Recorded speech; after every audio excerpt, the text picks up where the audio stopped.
Tantor Audio, a division of Recorded Books, presents The Wrong Man, the final verdict on the Dr. Sam Sheppard murder case, by James Neff, narrated by Charles Constant. Chase after the truth like all hell, and you'll free yourself, even though you never touch its coattails. Clarence Darrow. Part 1. Their father's dream from the time the boys were little was to have a hospital and to have his 3 sons working with him. What happened, naturally, destroyed that whole thing. Darn near destroyed a village. Esther Houck, Bay Village Neighbor. Chapter 1. Eve of Destruction. Early Saturday morning, July 3rd, 1954, Dr. Sam Sheppard pulled his Lincoln into the parking lot of Bayview Hospital, housed in a huge Georgian-style mansion built on the bluffs of Lake Erie. His family had bought the place several years earlier and had converted it into a 110-bed hospital. Dr. Stephen Sheppard, the middle Sheppard brother, pulled his car in just behind him. They talked for a few minutes about how they were going to celebrate the holiday weekend. It promised to be a beautiful day with low humidity, a slight breeze off the lake. Steve planned to go sailing on his Raven-class racing sloop.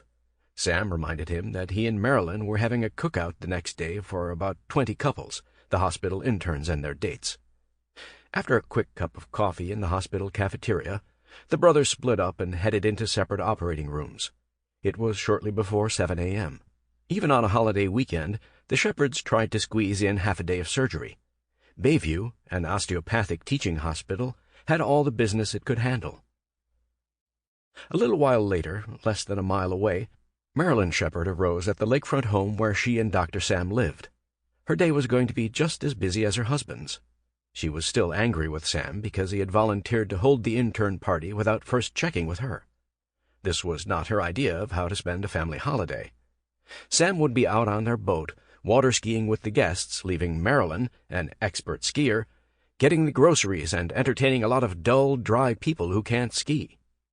She had to clean and shop and spruce up the yard and the boathouse while keeping an eye on their 7-year-old son Sam, whom they called Chip.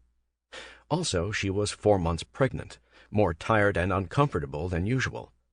If Sam had just asked her first, she would have agreed to host the party without complaint, because she truly wanted to be what her older sisters-in-law referred to as a good doctor's wife, an attractive, cheerful helpmate, who could run the household like a quartermaster, manage the children, and make life easy for her ambitious, hard-working husband.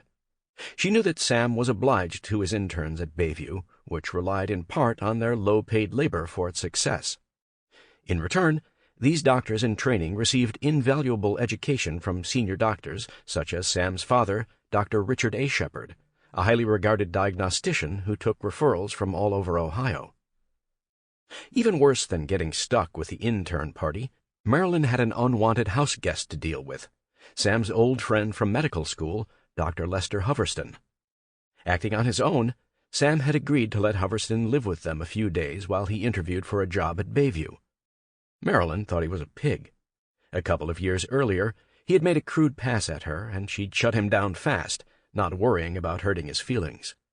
Just being around him put her on edge.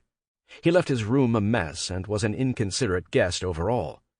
She refused to make his bed or even go near that bedroom. Hoverston thought of himself as a playboy and made sexual passes at any woman who strayed within his gaze. Even though he was 14 years older than Sam, they had gone through medical school together and had served as surgical residents at Los Angeles County General Hospital. The experience explained their friendship, the foxhole bonding of young doctors as they endured grueling hours at little pay under the intellectual hazing of senior surgeons who themselves were famously condescending toward women. Hoverston was recently divorced and had been asked to leave his position at a Dayton hospital. He had written Sam asking for help. "I'm so depressed I wish my life were over. I'm too busy for much leisure time, and I do so little surgery I'm bored with the drudgery of it all." Sam had invited him to Cleveland, but Hoverston wrote that he was reluctant to stay with them. "Your beloved wife's attitude of the past still fills me with an aversion to staying at your house, much as I enjoy your son and wife." But Sam insisted that he come and have a good time. Sample complete. Ready to continue?